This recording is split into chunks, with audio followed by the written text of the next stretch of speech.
तो कल हमने अभी तक बाइनोमियल थ्योरम में क्या क्या पढ़ा है, a प्लस बी की पावर n को कैसे एक्सपेंड करते हैं, a माइनस बी की पावर n को कैसे एक्सपेंड करते हैं।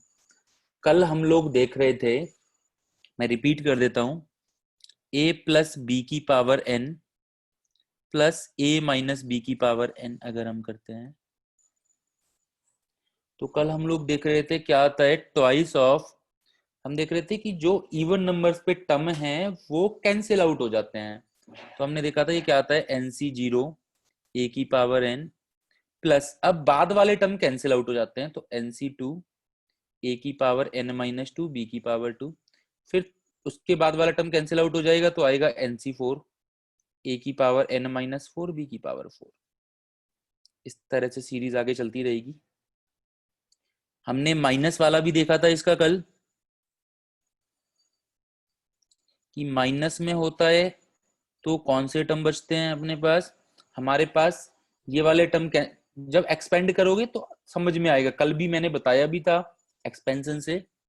तो अपने पास ये वाला टर्म आता है ए की power N minus three, sorry N minus one B की power one plus N C three A की power N minus three B की power three dash dash dash, ये सीरीज चलती रहती है इस तरह से। ठीक है, कल हमने इसके ऊपर कुछ क्वेश्चंस भी किए थे, एक क्वेश्चन किया था, कुछ तो नहीं, एक ही क्वेश्चन किया था कल हमने इसके बेसिस पे। एक और क्वेश्चन देख लेते हैं।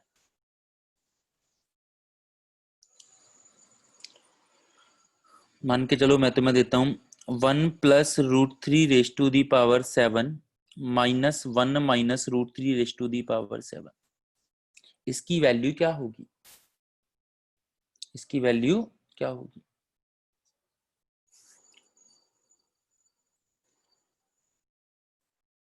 तो इस देखो, फॉर्मूलाज हमारे पास कोई नहीं है। अगर तुम ये सोचो कि अभी तक हमने कोई फॉर्मूला नहीं देखा है, केवल हमने एक मेथड देखा है कि किस तरह से एक्सपेंड करते हैं, ये कोई फॉर्मूला नहीं है, ये बस एक रिजल्ट है इस तरह से कि जब हम ऐड करते हैं तो हमारे टर्म्स कुछ कैंसिल आउट हो जाएंगे, बाकी ऐड हो जाएंगे। ठीक है, और सब्ट्रैक्ट करते हैं तो अलग टाइप के टर्म कैंसिल आउट हो जाएंगे, वो ऐड हो जाएंगे। इसका ये मतलब नहीं है कि ये फॉर्मूलाज हैं, हमने कोई फॉर्मूला नहीं पढ़े हैं, बस ऑब्जर्वेशंस देखे हैं।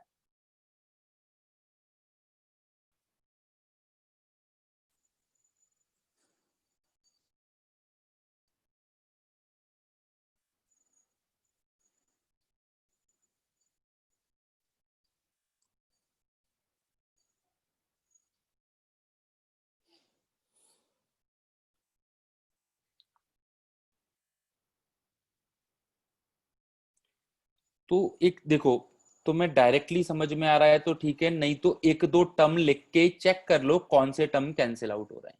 जैसे कि मान के चलो मैं इसे एक्सपेंड करता हूँ तो मुझे क्या मिलेगा, सेवन सी जीरो वन की power seven plus seven C one one की पावर सिक्स रूट थ्री की power one dash dash dash dash. फिर जब मैं नेगेटिव करता हूं तो मुझे क्या मिलेगा, seven C zero alternative positive negative, alternative positive negative,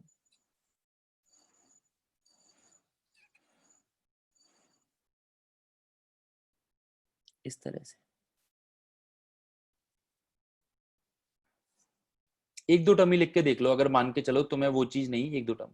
तो देखो हमारे कौन से वाले टर्म कैंसिल आउट हो रहे हैं, ये वाले टर्म हमारे कैंसिल आउट हो रहे हैं, और जो ये वाले टर्म हैं वो माइनस माइनस प्लस हो जाएगा, तो ये वाले टर्म दो बार आएंगे इस तरह के टर्म। तो मैं इसे कैसे लिखूंगा, twice of seven C one one की पावर सिक्स रूट थ्री की पावर वन, फिर सेवन सी टू वाला कैंसिल आउट हो जाएगा, आएगा सेवन सी थ्री वाला डायरेक्ट, वन की पावर फोर रूट थ्री की पावर थ्री।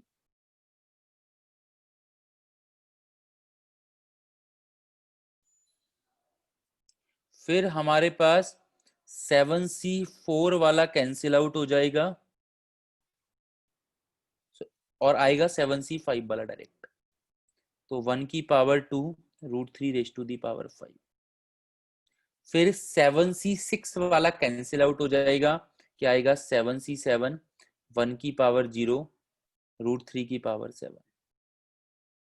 That's it.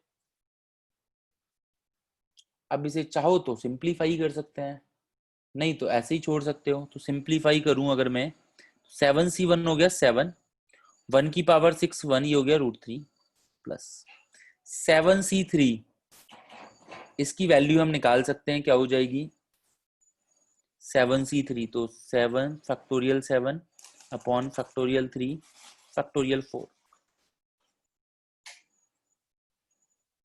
ठीक है। तो ये हो जाएगा 7 into 6 into 5 into 4 factorial upon 3 factorial या 3 इंटू 2 इंटू 4 फैक्टोरियल। 4 फैक्टोरियल से 4 फैक्टोरियल कैंसिल आउट, 6 से 6, ये हो गया 35 और ये हो जाएगा 3√3। 7c5 इसे लिख सकते हैं factorial 7 upon factorial 2 into factorial 5, 7 into 6 into factorial 5, right. Factorial solve करना हमें आना ही चाहिए, ये हम कल काफी सारे क्वेश्चन देख चुके थे। 21, तो ये हो जाएगा 21 √3 रेज टू दी पावर 5, ये हो जाएगा 9√3 प्लस ये हो जाएगा 27√3। पावर सॉल्व करना सभी को आना चाहिए, इसमें ऐसा कुछ नया नहीं है। सिंप्लीफाई करेंगे, will get our answer. Simplify करेंगे, हमें हमारा आंसर मिल जाएगा। Good morning sir. Good morning बेटा, बोलो। सर ये समझ ही नहीं आ रहा सर, ये ऊपर क्या कर दिया सर। ये ऊपर वाला क्या कर दिया ये समझ नहीं आ रहा है, ठीक है। मैं एक और एग्जांपल ले लेता हूं। जैसे एनसीईआरटी का ये क्वेश्चन उठाते हैं, एनसीईआरटी का 11th क्वेश्चन में कराता हूं। क्या गिवन है, √3 plus √2 raise to the power 4 minus √3 minus √2 raise to the power 4। इसे हमें सिंप्लीफाई करना है, ओके सर। ठीक है। अब ये बात पहले तो तुम्हें ये तो देखना चाहिए ना कि यार a प्लस बी की power n minus a minus B की पावर n है, ठीक है ना भाई। a प्लस बी की पावर n और a माइनस बी की पावर n आपस में सब्ट्रैक्ट हो रहे हैं, ये तो थोड़ा बहुत आइडिया लग रहा है। Yes sir. ठीक है। अब है क्या कि मान के चलो तुम्हें नहीं पता क्या करना है, इसे पहले पूरा सिंप्लीफाई मत करो, देख लो। जैसे कि मैं इसे एक्सपेंड करता हूं, एक्सपेंड करना हमें आता है, कैसे करूंगा, 4c0 √3 raise to the power 4, correct ना, √2 रेज टू दी पावर 0, ऐसे ही करते हैं। Yes plus sir. 4c1 √3 की पावर एक डिक्रीज की, ठीक है, और √2 यस की सर। पावर एक इंक्रीज की। इसी तरह से आगे चलता रहेगा, करेक्ट ना। Yes sir. चाहे तो हम पूरे भी लिख सकते हैं, बट मैं चाह रहा हूं कि तुम हमें समझें, क्योंकि हम इतनी मेहनत क्यों करें, पूरे टर्म्स क्यों लिखें। अब माइनस, यस फिर सर। मैं इसे एक्सपेंड कर देता हूं। इसमें और इसमें क्या फर्क आएगा, अल्टरनेट पॉजिटिव नेगेटिव का आता है, एम आई करेक्ट, कल हमने डिस्कस किया था। Yes sir. तो बहुत ज्यादा दिमाग हमें लगाने की जरूरत नहीं, हमें पता लगेगा क्या आएगा, 4c0 √3 raise to the power 4 √2 raise to the power 0, यहाँ पे आ जाएगा माइनस, यस सर। फिर आगे आएगा प्लस, फिर आएगा माइनस, इसी तरह से चलता रहेगा। Yes sir. अब तुम मुझे एक बात बताओ, जब तुम ब्रैकेट ओपन करोगे, ये वाला टर्म पॉजिटिव का है और यहाँ पे ये नेगेटिव की वजह से ये वाला टर्म नेगेटिव का हो जाएगा, am I correct. Yes sir, ये कट ये हो कैंसिल जाएगा। आउट हो जाएंगे। यस अब सर। ये वाला टर्म प्लस का है और ये वाला टर्म यहाँ पे माइनस का है, तो माइनस माइनस क्या हो जाएगा, माइनस माइनस प्लस हो जाएगा सर। प्लस हो जाएगा। तो इसका मतलब ये टर्म 2 टाइम्स आ जाएगा, yes sir. 4c1 √3 raise to the power 3 √2 raise to the power 1। इसी तरह यस। से ये अगला वाला टर्म भी यहाँ पे जो आएगा, ये यहाँ पे प्लस का है और इस माइनस की वजह से यहाँ पे ये माइनस का हो जाएगा, तो ये वाला टर्म भी कैंसिल आउट हो जाएगा, 4c2 वाला जो टर्म होगा। Yes sir. तो अब कौन सा टर्म आएगा, 4c3 वाला term, yes sir. √3 raise to the power 1। तो मैं यही बोलना चाह रहा हूँ कि जब इस तरह की सीरीज होती है, बीच में माइनस या प्लस, तो हमें एक छोड़ के एक टर्म मिलते हैं, बाकी टर्म कैंसिल आउट होते जाते हैं। सर ऊपर तुमने, सर आपने यही किया है सर। ए डिक्रीज हो रही है सर, बी इंक्रीज हो रही है सर। हाँ, ऊपर तो मैंने यही किया है, बट हमारे अल्टरनेट टर्म कैंसिल आउट हो रहे हैं ना, यही बात समझ में। ओके आ गई, ठीक है, वेरी गुड। तो बस मैं ये बात कहना चाह रहा हूं, अब तुम भाई मान के चलो कोई पूरा लिखे, सॉल्यूशन पूरा करे, कर सकता है, उसे दिख जाएगा कौन से टर्म कैंसिल आउट हो रहे हैं, कौन से टर्म आ रहे हैं। बट मैं ये बोल रहा हूँ पूरा करने की बजाय हम इतना सही हो गया हमारा आंसर ले बस। अब मैं पहले उसे पहले वाले को पूरा एक्सपेंड करूं, फिर दूसरे वाले को करूं, फिर देखूं, इससे बेटर मैं एक पैटर्न जज करूं ना, मैं एक पैटर्न जज करूं कि कौन से टर्म कैंसिल आउट हो रहे हैं, दैट्स इट। ठीक है, तो बस यही है एक सिंपल सी बात। इस तरह के क्वेश्चंस हो गए हमारे पास, और हमने कोई फॉर्मूला नहीं पढ़ा है, सारे की सारे हमने पैटर्न देखे हैं। Don't worry, I will send a CPP for this कि तुम्हें ये चीजें ये हो जाएं। आई थिंक कुछ लोगों ने घर पे एनसीईआरटी ट्राई की होगी, तो उसे ये पता लगा होगा कि हमने कोई फॉर्मूला याद नहीं किया है, हम एक पैटर्न लिख रहे हैं कि ए की पावर डिक्रीज होते हुए जा रही है, बी की पावर इंक्रीज होते हुए जा रही है। ऐड करना, सब्ट्रैक्ट करना भी ये एक पैटर्न है, कौन से टर्म कैंसिल आउट हो रहे हैं। We didn't learn any formula yet.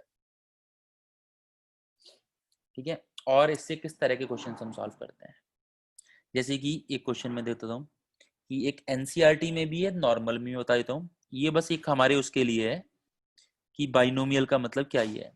1.01 की पावर 10 लैक्स में बोलता हूँ, 10 लैक्स, और मैंने बोला 10,000, और मैंने बोला क्या 10,000। दो टर्म्स दिए मैंने, क्या एक दिया 1.01 whole raise to the power 10 lakhs, या चलो मैं ऐसे दे देता हूं,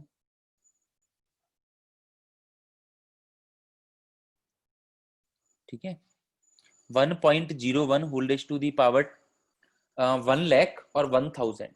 अब मैं पूछता हूं विच इज ग्रेटर, क्या बोलते हो तुम, कौन सा बड़ा होगा, क्या लगता है देख के।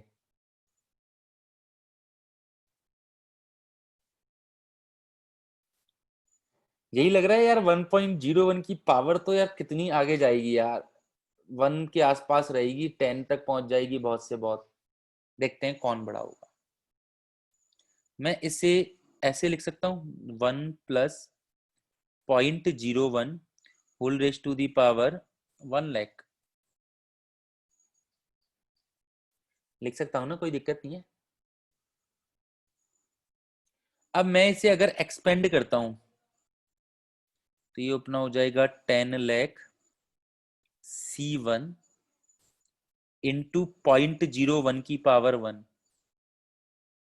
1 की पावर है तो कोई फर्क नहीं पड़ेगा, राइट। इसी तरह से तो हम एक्सपेंड करते हैं कि NC0, भाई ये तो लिखूंगा मैं NC0, वो तो 1 होता है, तो पहला टर्म तो मुझे 1 ही मिलेगा, प्लस ऐसे ही करके आगे टर्म बढ़ते चले जाएंगे। या मैं चलो इससे पहले ये बात एक बता देता हूँ, अगर तुम्हें इसमें डाउट आ रहा है। जैसे मेरे पास 1+x की पावर n लिखा हुआ है, मेरे पास क्या लिखा हुआ है, 1+x की पावर n, क्योंकि ये काफी बार यूज हो जाता है, इसीलिए मैं डायरेक्टली हम कर सकते हैं। तो मैं इसे कैसे लिखूंगा, NC0 1 की पावर n, x की पावर 0, प्लस NC1 1 की पावर n-1, x की पावर 1, प्लस NC2 1 की पावर n-2, x की पावर 2, प्लस इसी तरह से सीरीज आगे बढ़ती रहेगी, NCn 1 की पावर 0, x की पावर n।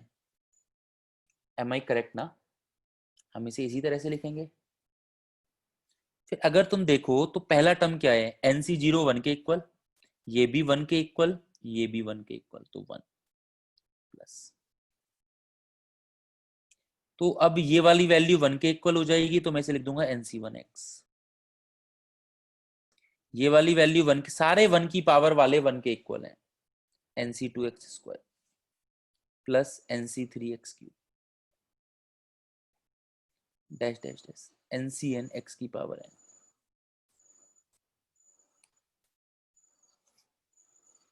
राइट ना, तो जहां पे अगर 1 आ रहा है तो बार बार हमें 1 की पावर लिखने की जरूरत नहीं है, हम केवल x के अकॉर्डिंग ही देख लेंगे, x की पावर इंक्रीज करते हुए चलेंगे, 1 की पावर बार बार लिखने की जरूरत क्या है। तो यहाँ पे मैं ये कहना चाह रहा हूँ 1+NC1x, और बाकी बाद वाले टर्म में नहीं लिख रहा हूँ, ऐसे ही लिख रहा हूँ, पहले मैं इसे देख रहा हूँ, बाद वाले को बाद में देखूंगा। तो 1 प्लस NC1 को याद है हम n लिख सकते हैं, NC1 को याद है हम n लिख सकते हैं, हमने कल ही देखा था, प्लस इसी तरह से आगे चलता है। आगे वाले टर्म तो मैं लिख नहीं रहा हूं अभी। 1 प्लस, अब भाई 1 लाख में अगर तुम 0.01 से मल्टीप्लाई करोगे तो मुझे बताओ 1000 नहीं आ जाएगा? ये 2 जीरोज हैं, ये हट जाएंगी, प्लस।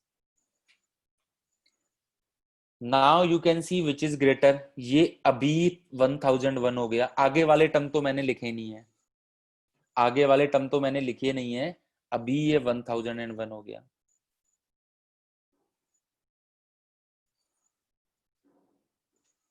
NC1 को n लिखते हैं, 1 नहीं लिखते हैं, 1 लिखते हैं NC0 और NCN को।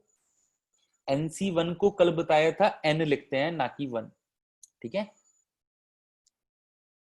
तो you can C which is greater, this is greater.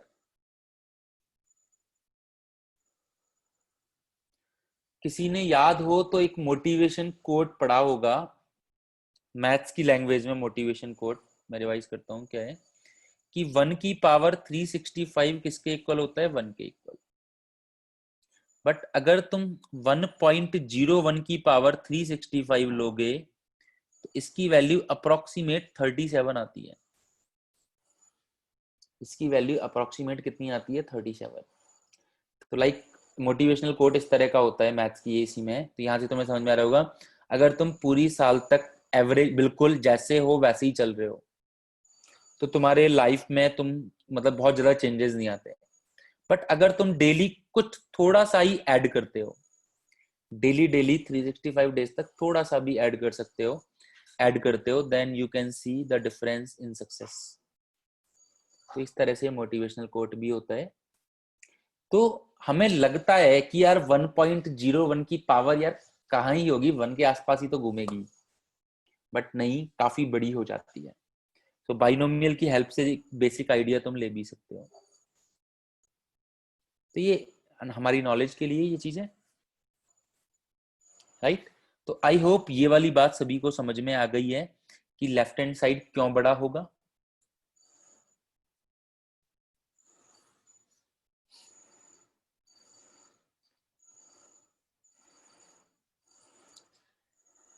ठीक है, सो नाउ अब हम बात कर रहे थे किसकी? 1 प्लस एक्स की पावर n की हम लोग बात कर रहे थे। यस बेटा हरजोत बोलो। Good morning. अभी चेक करना बिल्कुल, यस। सर, ये बड़ा कैसे होगा? सोल्व मतलब आ गया समझ, आपने कैसे किया है। हम्म। सर ये बड़ा कैसे होता है? ये 1001 प्लस हो गया ना, लेफ्ट हैंड साइड हमने देखा, दो ही टर्म देखे केवल, तो हमने देखा ये 1001 है और राइट हैंड साइड तो हमें 1000 गिवन है। यस भाई सर। इसके दो टर्म ही 1001 हो गए, बाद में भी कुछ ऐड हो ही रहा है। कैसे सर करके दिखाना? यही चलो आगे छोड़ो, यहीं पे ही इन दोनों का सम, पहले टर्म्स का ही सम 1001 हो गया ना, yes sir. Which is greater than 1000 ना। Yes sir. तो इसका मतलब कौन बड़ा हो गया? Left hand side. बस। बाकी ओके आगे सर। वाले टर्म में भी कुछ ना कुछ तो ऐड होगा ही, चाहे थोड़ी कम वैल्यू ऐड हो, कुछ ना कुछ तो होगा ही, ठीक है। मतलब अगर मैं लेफ्ट हैंड साइड पे, राइट हैंड साइड पे सपोज करो तुम्हें 1001 भी देता, सपोज करो राइट हैंड साइड पे मैं तुम्हें 1001 भी देता, तो भी ये एग्जैक्ट 1001 है, जबकि लेफ्ट हैंड साइड में हमारा यहाँ के बाद भी कुछ कुछ ऐड हो रहा है। दैट मीन्स स्टिल हमारा लेफ्ट हैंड साइड ही बड़ा होगा, ठीक है।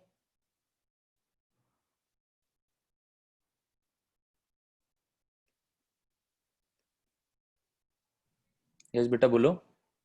सर नेटवर्क प्रॉब्लम आ गई थी सर, समझा दो सर। सर नेटवर्क थोड़ा। प्रॉब्लम इसमें बेटा समझना है आपको, क्या सर? ये वाला क्वेश्चन समझना है आपको, यस सर। ठीक है। इससे पहले आप क्लास में थे ना? यस। तो बेटा देखो है क्या कि हमें इसमें और इसमें देखना है कि विच इज ग्रेटर और विच इज लेस, ठीक है। Yes sir. अब 1.01 को मैं ये लिख सकता हूँ 1 plus 0.01 whole raise to the power this 1 lakh. Yes sir. अब मैं इसे अगर बाइनोमियल की हेल्प से एक्सपेंड करूं, केवल 2 टर्म लिखता हूं मैं, ठीक है। तो पहला वाला टर्म क्या होगा, 1 हो जाएगा NC0, NC0 1 ही होता है, तो पहला वाला टर्म क्या हो जाएगा 1। दूसरा वाला टर्म क्या होगा NC1, 1 raise to the power कुछ भी हो कोई फर्क नहीं पड़ेगा, और सेकंड वाले की power 0.01 whole raise to the power 1। और बाद वाले टर्म को मैं ऐसे ही छोड़ रहा हूं, डॉट डॉट डॉट लगा के, बाद वाले टर्म को नहीं देख रहा हूं, पहले मैं पहले 2 टर्म को देख रहा हूं। तो मैंने पहले 2 टर्म बाइनोमियल की हेल्प से एक्सपेंड किए। ये 1 तो 1 है, और कल हमने डिस्कस किया था कि NC1 n के इक्वल है। कल हमने डिस्कस किया था कि NC1 किसके इक्वल है, n के इक्वल। तो ये मैंने लिख दिया ये, और 0.01। अब मैं इन दोनों को जब मल्टीप्लाई करूंगा तो ये क्या आएगा, 1 लाख से 0.01 मल्टीप्लाई करूंगा तो एक तरीके से ये 1/100 है, तो इसकी वैल्यू क्या आ जाएगी 1000। तो 1001, इसके 2 टर्म ही 1001 मिल रहे हैं, उसके बाद कुछ कुछ बाद में भी ऐड होगा, ठीक है। तो इसका मतलब ये 1000 से बड़ा मिल रहा है, तो हमारा कौन सा पार्ट बड़ा होगा, लेफ्ट हैंड साइड, ठीक है। एक बार अगर हम एक्सपेंड करेंगे अच्छे से तो हमें चीजें ये दिख जाएंगी। नाउ हम लोग क्या डिस्कस कर रहे थे, हम डिस्कस कर रहे थे 1 प्लस एक्स की पावर n क्या होता है। अगर इसे मैं जनरलाइज करना चाहूं, कल हमने a प्लस बी की पावर n को जनरलाइज करते हुए देखा था, एक सेकेंड,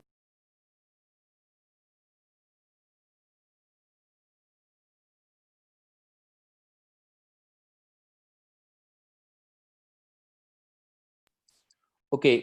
तो 1 प्लस एक्स की पावर n, ठीक है, ये हमने देखा था, ये होता है।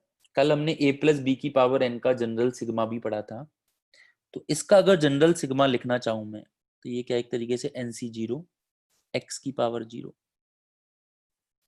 तो NCR x की पावर r, क्या यही नहीं हो रहा। इसका अगर मैं जनरल सिग्मा लिखना चाहूं, तो जनरल कोई टर्म देखना चाहूं, तो कोई भी टर्म इस तरह से नहीं मिल रहा हमें, NC1 x की पावर 1, NC2 x की पावर 2, NC3 x की पावर 3, और r हमारा कहां से कहां तक जा रहा है, 0 से लेके n तक। r हमारा कहां से कहां तक जा रहा है, 0 से लेके n तक। दैट मीन्स 1 प्लस एक्स की पावर n को मैं इस तरह से लिख सकता हूं, sigma r is equal to 0 से n NCR x की पावर r। कल हमने a प्लस बी की पावर n का भी देखा था एक्सपेंशन कैसे होगा। तो काफी बार इसके बिहाफ पे कुछ क्वेश्चन पूछ लेता है, काफी बार इसके बिहाफ पे कुछ क्वेश्चन पूछ लेता है, जैसे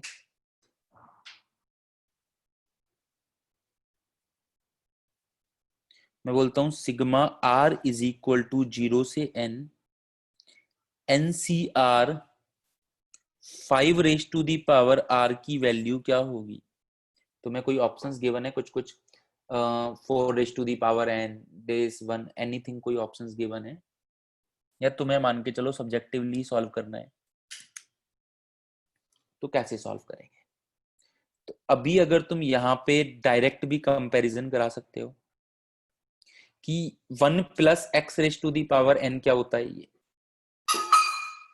इसे तुम डायरेक्टली भी लिख सकते हो कि सर ये 1 plus 5 raise to the power n होगा, ये क्या है 6 raise to the power n होगा, तुम डायरेक्टली भी लिख सकते हो। या मान के चलो डायरेक्टली नहीं, फॉर्मूला याद नहीं करना सर हमें, कोई बात नहीं, इसे एक्सपेंड करो। तो कैसे लिखोगे, NC0 5 की पावर 0 प्लस NC1 5 की पावर 1 प्लस NC2 5 की पावर 2। तो इसी तरह से अगर बाइनोमियल में केवल एक ही टर्म आ रहा है, ये एक एक्सपेंशन है, बाइनोमियल एक्सपेंशन है, ये हमें दिख रहा है, पर ए और बी 2 टर्म नहीं आ रहे इसमें, एक ही टर्म आ रहा है, तो दैट मीन्स वो हमेशा 1 प्लस टाइप ही होगा, उसमें एक टर्म 1 होगा। अगर यहाँ पे कोई और टर्म अकर नहीं हो रहा है, केवल 5 ही टर्म अकर हो रहा है, तो डेफिनेटली दूसरा वाला टर्म 1 होगा ही। तो हम फिर भी लिख सकते हैं 1 + 5 की पावर n का एक्सपेंशन है।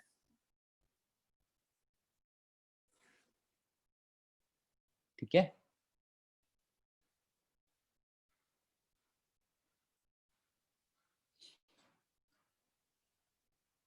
लाइक मैंने दे दिया तुम्हें एक और एग्जांपल, लाइक मैंने दे दिया sigma r is equal to 0 से n, 0 से वैल्यू दे देता हूं कोई, 0 से 4, NCR 3 की पावर r, इसकी वैल्यू क्या होगी? मैंने दे दिया r इज इक्वल टू 0 से 4, 4CR 3 की पावर r, इसकी वैल्यू किसके इक्वल होगी?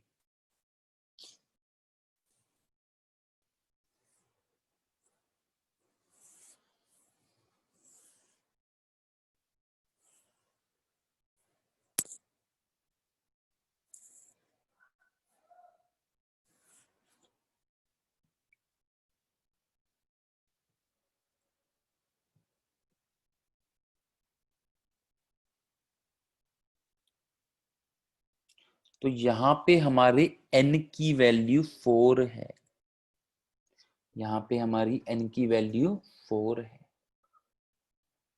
तो हम इसे डायरेक्टली लिख सकते हैं, ये होगा 1 + 3 की पावर 4, मतलब 4 की पावर 4, मतलब 256। अगर पूरा सॉल्व करना चाहें तो लिख सकते हैं दैट इज 256।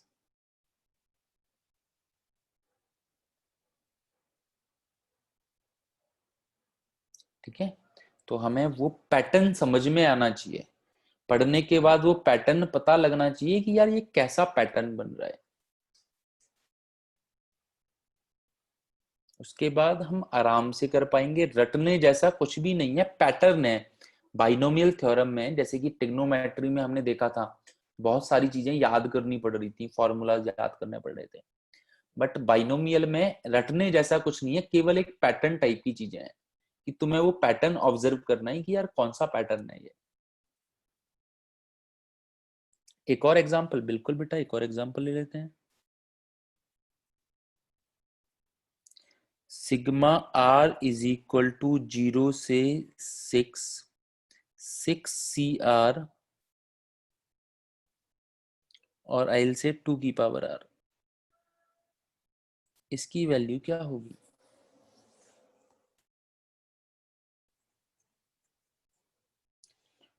छोटा नंबर मैं इसीलिए ले रहा हूं क्योंकि इसकी वैल्यू हम लोग आराम से निकाल सकते हैं। बिल्कुल बेटा, बिल्कुल ठीक है।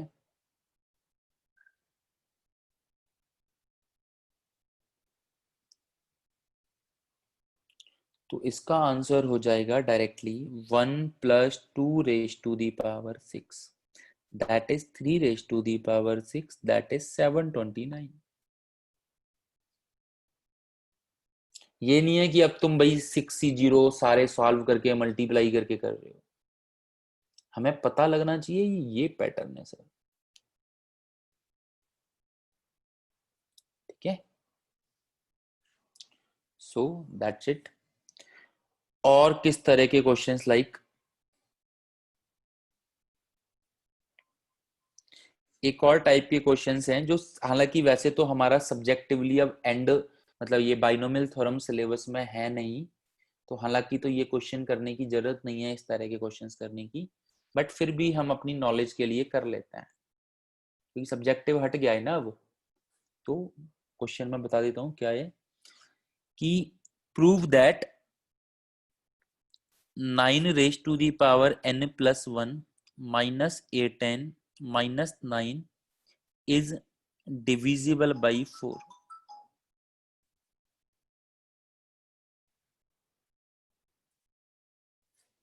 prove, sorry, 64,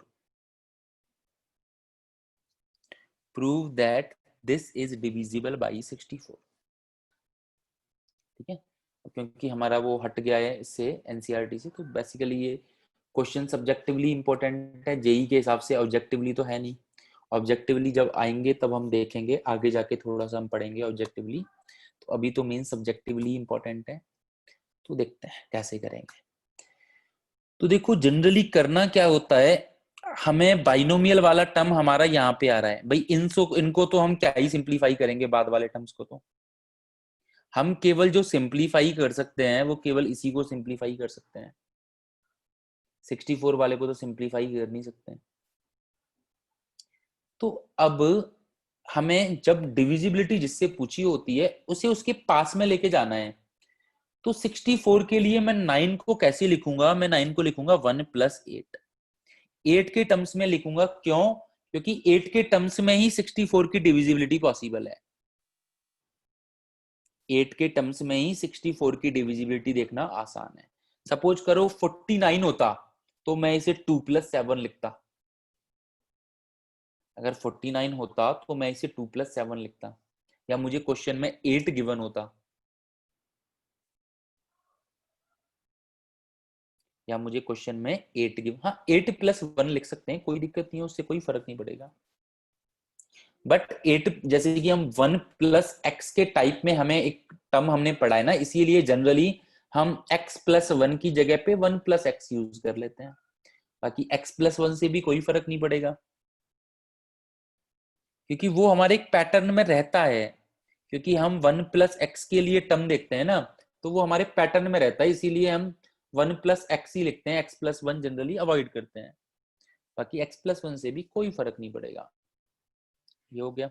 अब मैं अगर इसे एक्सपेंड करूंगा तो मैं कैसे करूंगा, n + 1c0 plus n + 1c1 8 plus n + 1c2 8 square plus n + 1c3 8 की पावर 3 plus up to dash dash dash -8n -9। क्या किया मैंने, इसको एक्सपेंड कर दिया इस तरह से। 1 + x की पावर n वो हमारे टच में रहता है, अगर हम 8 + 1 भी करेंगे तो भी कोई दिक्कत नहीं है। 1 + x की पावर, क्योंकि भाई तुम 3 प्लस, फर्क क्या पड़ेगा, तुम 3 + 4 + 5 लिख दो, उल्टा करोगे तो तुम्हें 5 + 4 + 3 लिखना पड़ेगा, बस आंसर तो चेंज होगा नहीं। 1 + 8 की पावर करूंगा तो मुझे 3 + 4 + 5 लिखना पड़ रहा है, और 8 + 1 की पावर करूंगा तो मुझे उल्टा लिखना पड़ेगा। इससे आंसर पे तो कोई फर्क पड़ेगा नहीं, बट 3 + 4 + 5 हमारा टच में रहता है और कुछ नहीं है।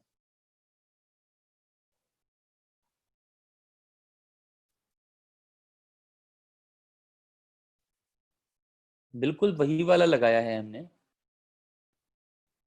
अब n + 1c0 ये हो गया 1। अब ये n + 1c8 n + 1c1 इसे मैं लिख सकता हूं n + 1, और ये हो गया 8। ठीक है, बिल्कुल बेटा वही वाला लगा सकते हैं, कोई दिक्कत नहीं है, वो वाला लगा सकते हैं। उसमें क्या होगा, 1 की पावर 1 की पावर जहां जहां पे आ रही है वो 1 हो जाएगा, 1 की पावर जहां जहां पे आ रही है वो 1 हो जाएगा बस। उसके बाद वाले टर्म देखो बेटा तुम लोग, यहां से लेके यहां तक बाद वाले टर्म, तो देखो बाद वाले टर्म में हर टर्म में 64 आ रहा है, यहाँ पे 8 स्क्वायर 64, यहाँ पे 8 क्यूब, इसके अंदर 64 है। दैट मीन्स ये जो बाद वाले सारे टर्म हैं n + 1c2 8 स्क्वायर से n + 1c3 8 cube plus up to n + 1c n + 1 8 की पावर n + 1, इन सारे टर्म्स में 64 आ रहा है। तो एक तरीके से सारे टर्म 64 से डिविजिबल हैं। मतलब मैं अगर 8 स्क्वायर कॉमन ले लेता हूं सपोज करो, तो क्या आएगा, n + 1c2 plus n + 1c3 8 plus इस तरह से। और 64 के मल्टीप्लाई में कुछ भी हो तो है तो वो 64 से डिविजिबल ही, तो मैं इसे नाम दे देता हूँ 64K। भाई हमें क्वोशिएंट से तो मतलब है नहीं, मैं तुम्हें लिख देता हूँ 64 इंटू 1, कुछ भी लिख देता हूँ मैं तुमसे पूछता हूँ क्या ये नंबर 64 से डिविजिबल है? तुम क्या बोलोगे? यस सर, बिल्कुल है 64 से डिविजिबल, राइट। तो मैं इस वाले टर्म को लिख देता हूं यहां से लेके यहां तक 64K minus A10 minus 9, minus A10 minus 9। अब देखते हैं, तो ये हो जाएगा 1 plus A10 plus 8 plus 64K minus A10 minus 9। A10 से A10 कट, ये 8 और 1 मिला के 9 हो गए जो कैंसिल आउट हो गए, तो अपने पास क्या बचा 64K।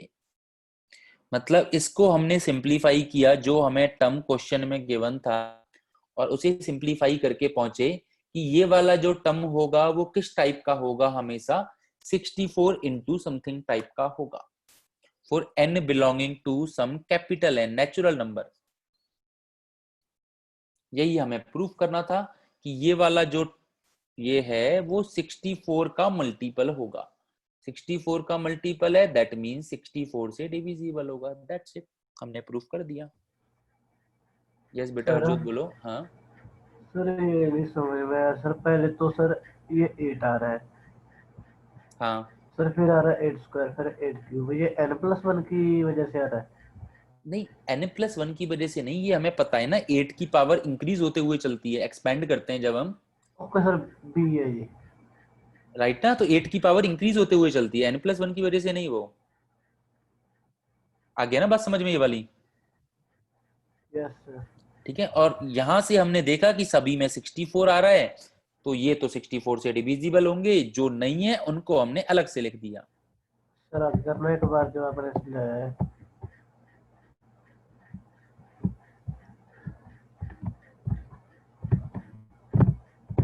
Okay sir. राइट ना, तो कुछ नहीं, एकदम सिंपल सा पैटर्न है। एक क्वेश्चन और मैं बता देता हूं।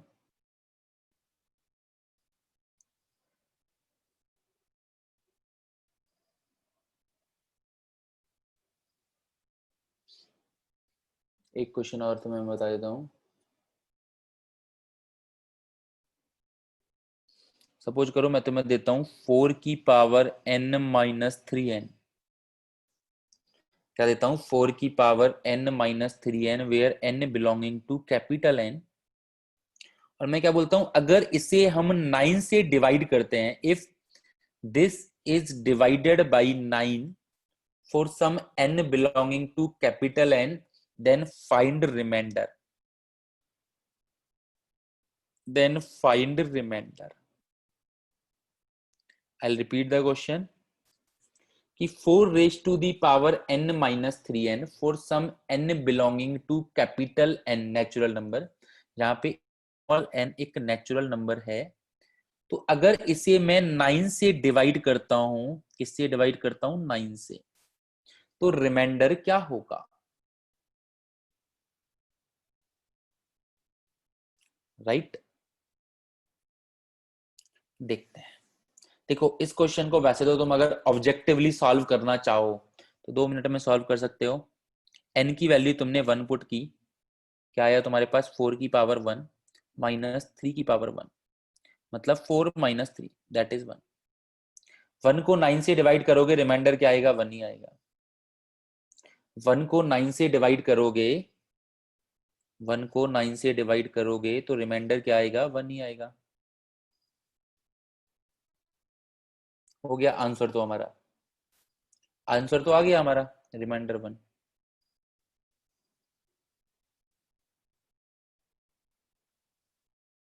बट इसे कैसे देखेंगे, बाइनोमियल से या सब्जेक्टिवली कैसे देखेंगे, वो हमारा टास्क है। इसलिए मैं बोल रहा था कि ये सब्जेक्टिवली देखने हमें, ऑब्जेक्टिवली तो कर लेंगे हम लोग।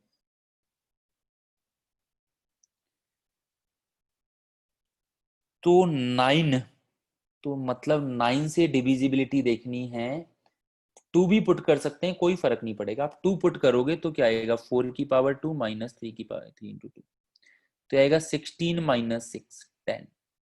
10 को 9 से डिवाइड करोगे, आप बताओ रिमाइंडर क्या आएगा, 1 ही आएगा। 10 को 9 से डिवाइड करेंगे, रिमाइंडर क्या आएगा, 1। तो वो हमारा आंसर हो गया। बात आंसर की नहीं है, बात है कि सब्जेक्टिवली कैसे देखेंगे। तो 9 है, दैट मीन्स 4 को मैं क्या लिखता हूं, 1 प्लस 3 की पावर n। अगर 9 है तो मैं 4 को क्या लिखता हूं, 1 प्लस 3 की पावर n।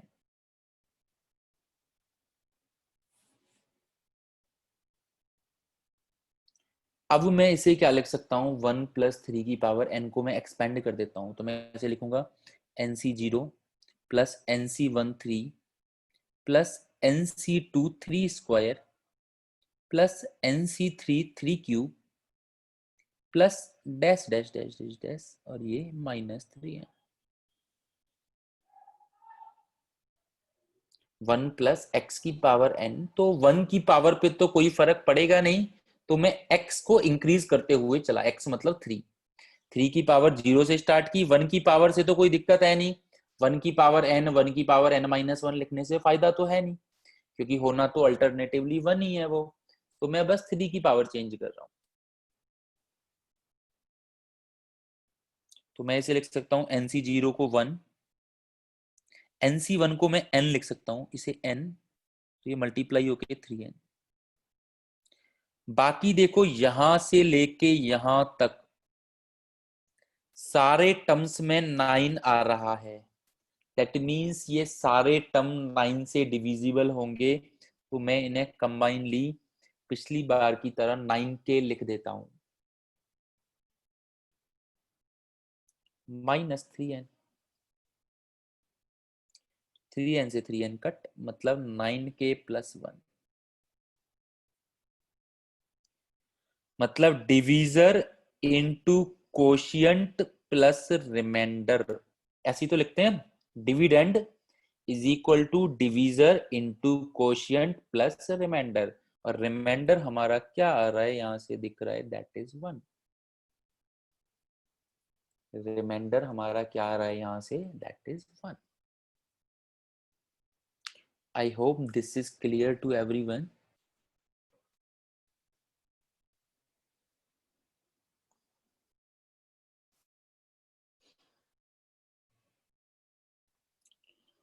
ओके, सो कल मैंने बोला था 8.1 देखने के लिए, तो कुछ एक दो बच्चे ने मुझे 8.1 के डाउट्स भेजे थे।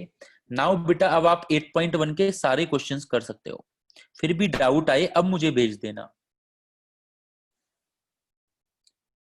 ठीक है, फिर डाउट आए अब मुझे भेज देना, आई विल सॉल्व दिस, ठीक है। अब तुम 8.1 आराम से कर सकते हो, ठीक है। देखो बेटा, ये वाली चीजें हम मतलब जैसे कि अगर हम कोचिंग में जनरली पढ़ा रहे हैं, जैसे कि स्कूल के साथ जब हम पढ़ाते थे, फिर तो ये आधे घंटे में पढ़ा देते हैं बस। अभी मैं तुम्हें इतना आराम आराम से बता रहा हूँ कि ये समझो कि बच्चों को आइडिया तक नहीं लगता, पहली क्लास में इतना कुछ हो जाता है।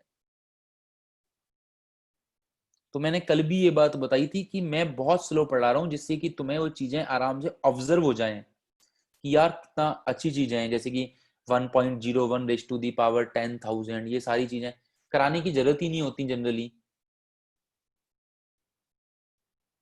बच्चों को अपने आप डिपेंड कर दिया जाता है कि भाई अपने आप वो करें, और फिर जो अगर डाउट आए तो पूछें।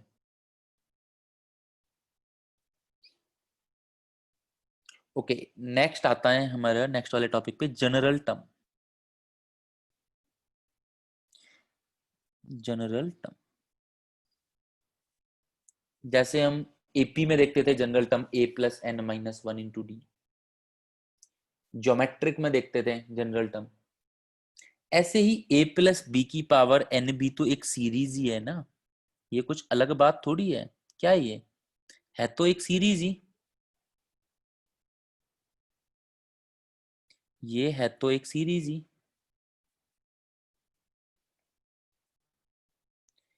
और ये याद नहीं रखना है, a की पावर डिक्रीज करते चलो, b की पावर इंक्रीज करते चलो, बाइनोमियल कोफिशिएंट अकॉर्डिंगली लगाते चलो। ये याद नहीं रखा है हमें। तो अगर तुम देखो तो कैसे चेंजेस आ रहे हैं देखते हैं। फर्स्ट टर्म, ये हमारी फर्स्ट टर्म है, क्या है, मैं इसे लिख सकता हूं NC0 A की पावर N-0 B की पावर 0। ये हमारी सेकंड टर्म है नीचे वाली, ये इसे मैं लिख सकता हूं second term T2 NC1 A की पावर N-1 B की पावर 1।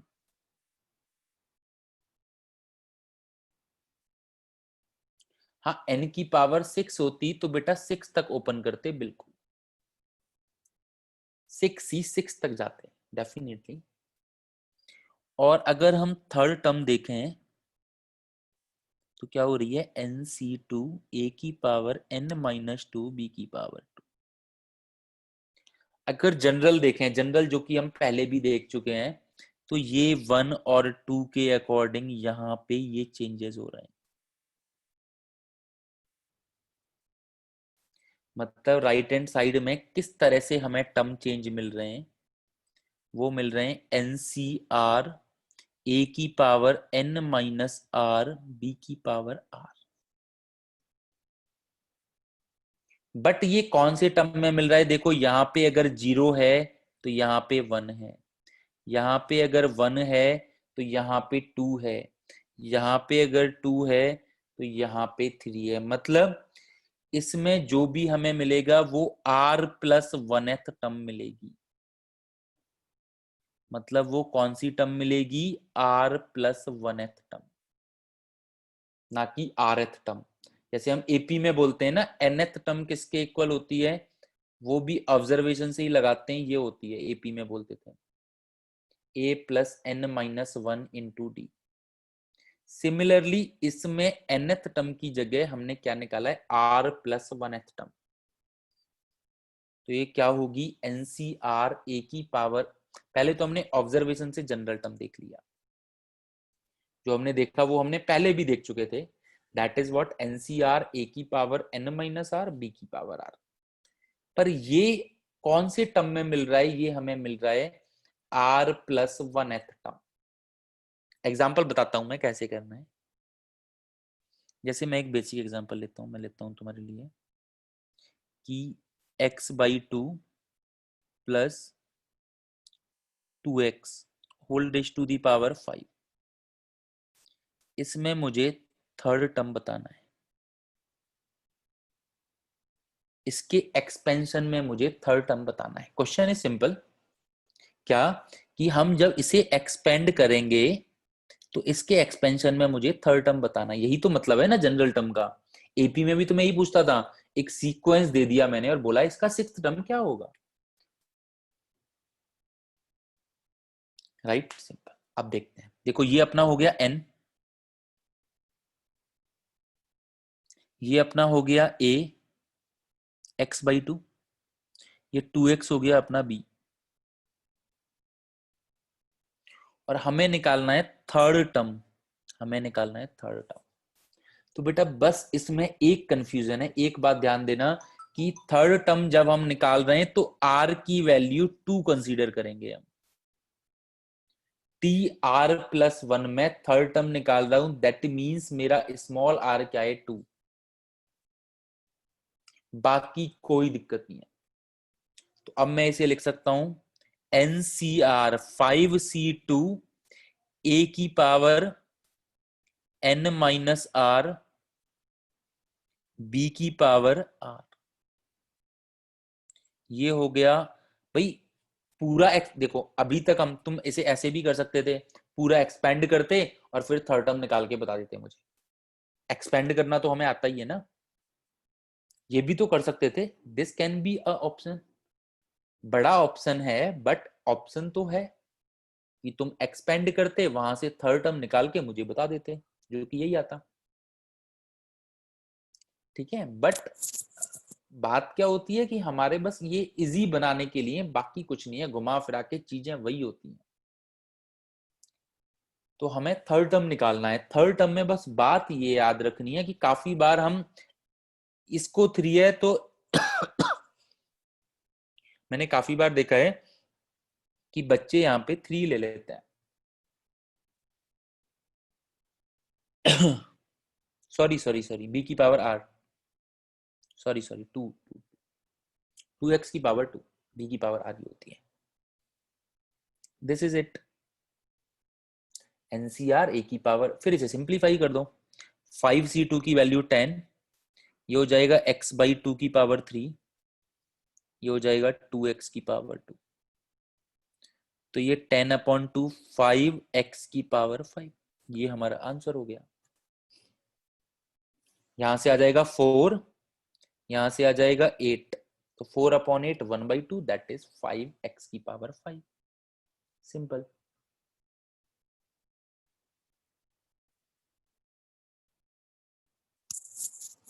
एक और एग्जांपल देता हूं मैं तुम्हें।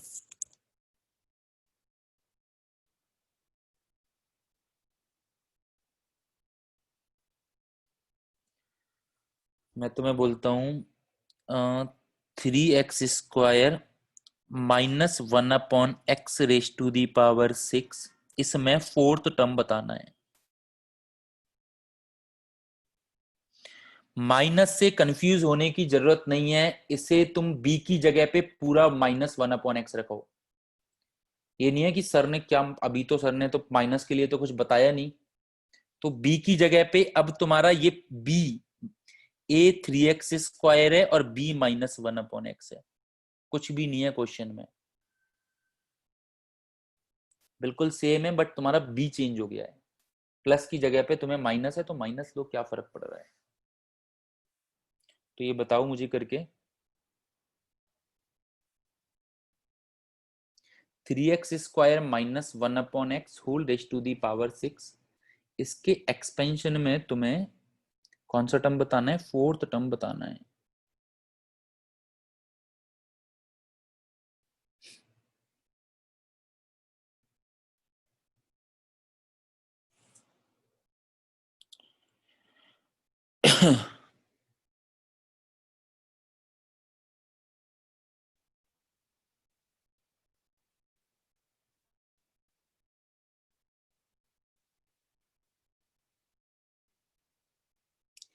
इसे चाहो तो याद रख सकते हो। General term is NCR A की पावर n-r b की पावर r, और अगर याद नहीं है तो निकालने में बहुत ज्यादा टाइम नहीं लगना है, कोई प्रूफ नहीं करना हमें, इसके एक्सपेंशन से ही एक ऑब्जर्वेशन करना है बस। और अगर चाहो तो याद भी रख सकते हो, क्यों, क्योंकि काम आता है ये काफी।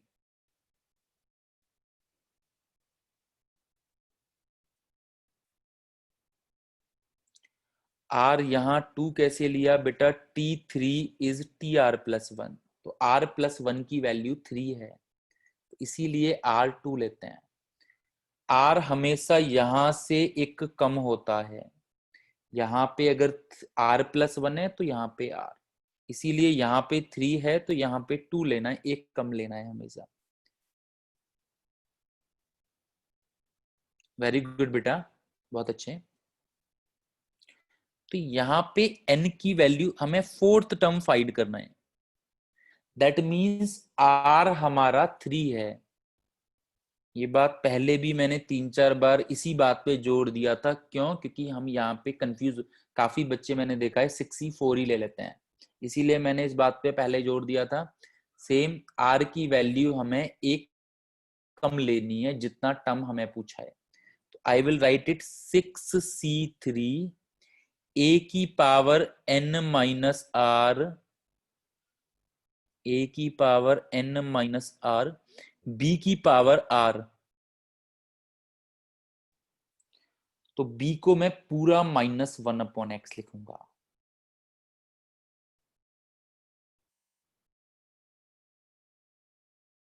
दैट्स इट, सिंप्लीफाई कर लो अब इसे।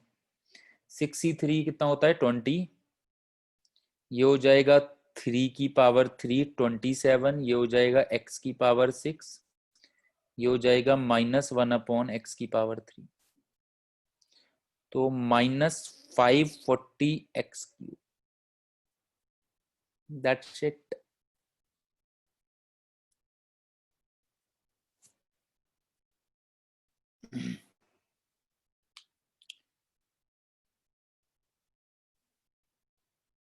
ठीक है, तो सिंपल ये हो गया तुम्हारा ए, ये हो गया तुम्हारा बी पूरा, अभी डिस्कस हुआ था। नेगेटिव इज नथिंग, नेगेटिव को ऐसे ही उठा के ले लो साथ में उसके, नेगेटिव से कोई कंफ्यूज नहीं होना कि हाँ मैंने तो नेगेटिव का कुछ बताया नहीं, ना तो नेगेटिव के लिए अलग से कुछ याद रखना है, ना नेगेटिव के लिए कंफ्यूज होना है।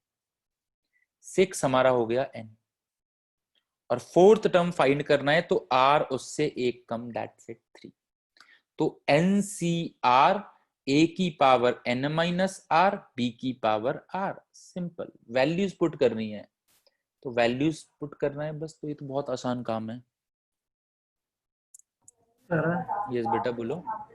सर 27x की पावर 6 कैसे आया? ये बेटा 6 माइनस 3 कितना हो जाएगा? 3 हो जाएगा ना। Yes sir. तो 3 की पावर 3 कितना होगा? 27, और x स्क्वायर की पावर 3 कितना होगा? x की पावर 6। ठीक है, ओके। सो अभी पूछ लेना, कोई दिक्कत नहीं। तो आज के लिए बस हम यहीं पे स्टॉप करते हैं। तो पेपर का तुम लोगों को पता है, सॉल्यूशन ऑफ ट्राइंगल कंप्लीट आएगा, पेपर की प्रिपरेशन तुम लोग कर सकते हो। मंडे है, मैं एक सीपीपी आज सेंड कर ही दूंगा। और बाइनोमियल के लिए यू कैन प्रैक्टिस 8.1, बाइनोमियल के लिए यू कैन प्रैक्टिस 8.1। ठीक है, सो दैट्स इट। तो अभी जो लोग कुछ पूछना चाहते हैं वो रुक सकते हैं, जो लोग कुछ नहीं पूछना चाहते वो मीटिंग लीव कर सकते हो। Bye bye, take care all of you, will meet you tomorrow at same time. ठीक है, और जो लोग कुछ पूछना चाहते हैं वो स्टार्ट कर सकते हैं। नहीं बेटा 6C3 आप देखो ना, 6C3, 6C3 that is what? Factorial 6 upon 6 minus 3 का factorial into 3 factorial. 6 factorial is 6 into 5 into 4 into 3 factorial, ये हो जाएगा 3 factorial, और ये 3 into 2 into 1। 3 factorial से 3 factorial कट, ये 6 से 6 कट, 20।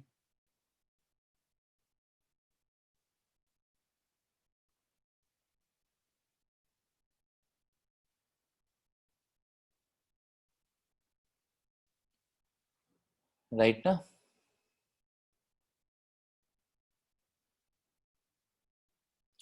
फॉर्मूला क्या होता है?